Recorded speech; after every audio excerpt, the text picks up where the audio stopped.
A lot of people have asked me about my motor mounts and how I set up my motor mounts. Well, this was really one of the first things I did to this car with a 606, obviously, and it was also my first welding project. So I just moved the spring or the mount perch in and used the stock 606 arms. So this is going to be reversed because I want to take out that metal plate and I want to move the base back to where it originally was. If you look at the motor mount though, you'll see how collapsed it is. Right, so here is a new motor mount in comparison. Right, you can see how far off the base it stands, and right here it's crinkled, and if you look down below you can see that it's actually all the way collapsed sitting on that steel plate.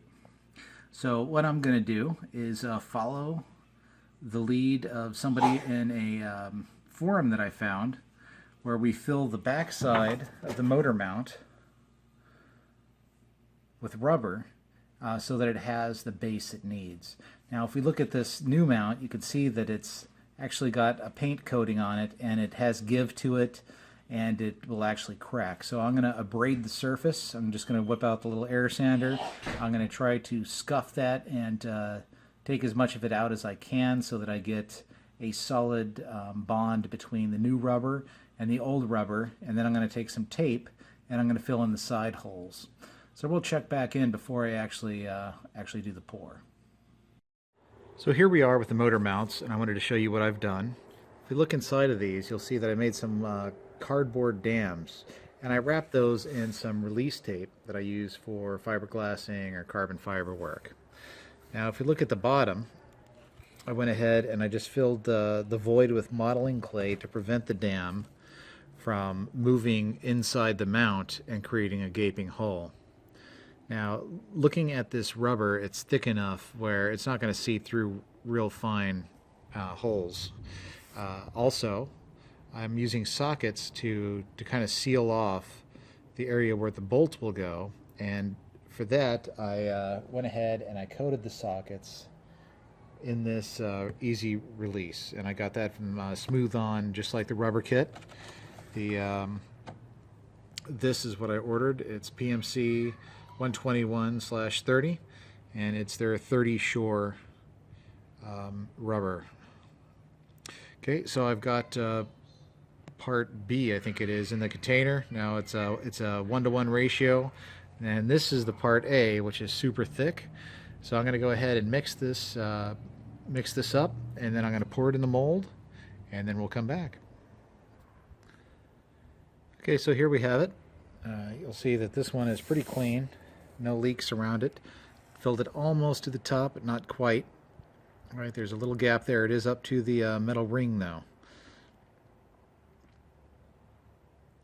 Okay, and on this side, you can see I did spring a little bit of a leak. Not a major deal. It is pretty thick. And of course, any trickle that comes out, even if it hardens, I can go ahead and scrape that off, or really I'll just leave it because it doesn't matter. I do want to make sure the leak is stopped though.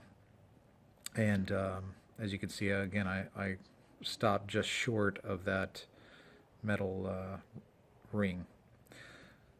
So we'll leave this out here, and tomorrow I'll come back and it should be all hardened up, and I should have some really strong motor mounts.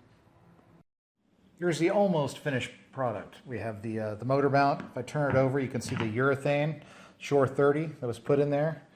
And if we look in close, the socket gave us a nice indent to put the hex head bolt through.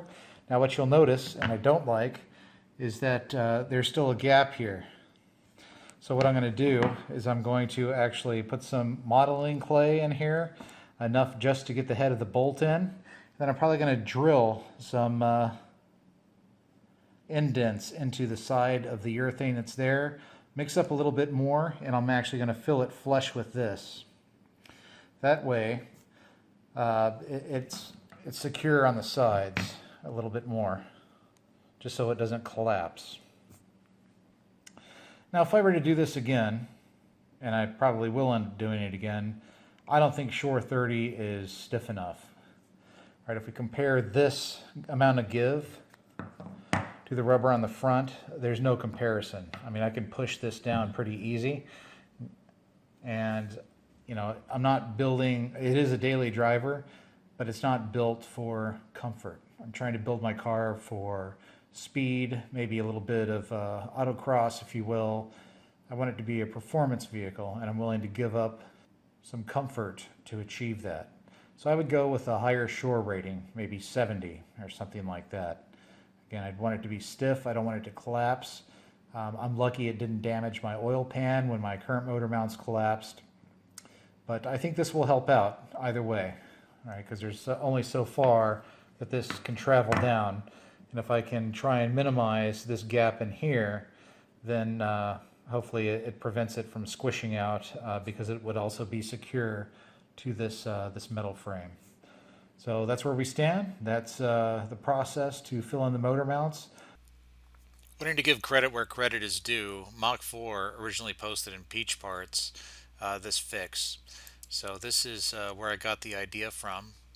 And you can see the difference in the motor mounts that he shows here. And unfortunately mine looked like the one on the left. But again, with the dam, I was trying to achieve this, but I still have a opening at the very top that I'm going to go back and fill. Now, with the Shore, he said that he was originally at a 75. If we look on his little chart here on a Shore a 75 puts it pretty hard rubber, right? The heel of a shoe is very, very solid. And then he went back and did a Shore A, 30. So now if we look at 30, that's like a rubber band to an eraser. And so I think, again, I would lean towards the 70, maybe down a little bit, 50 or 60. Tire seems very durable and actually might be consistent with the shore of the motor mount itself. So this is the process I followed. Of course, mine was more translucent than opaque.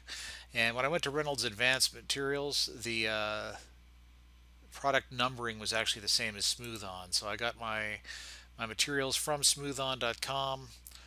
It's a Shore A. If we come down here, Shore A hardness is 30, and I got the trial pack here, and I can't remember what it was, $25 or $30 or something like that, and that was more than enough. I could do mini sets of motor mounts with the quantity that was in here.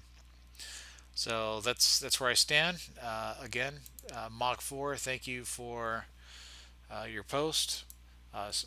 Parts or products came from Smooth On. And thanks for your time and thanks for watching.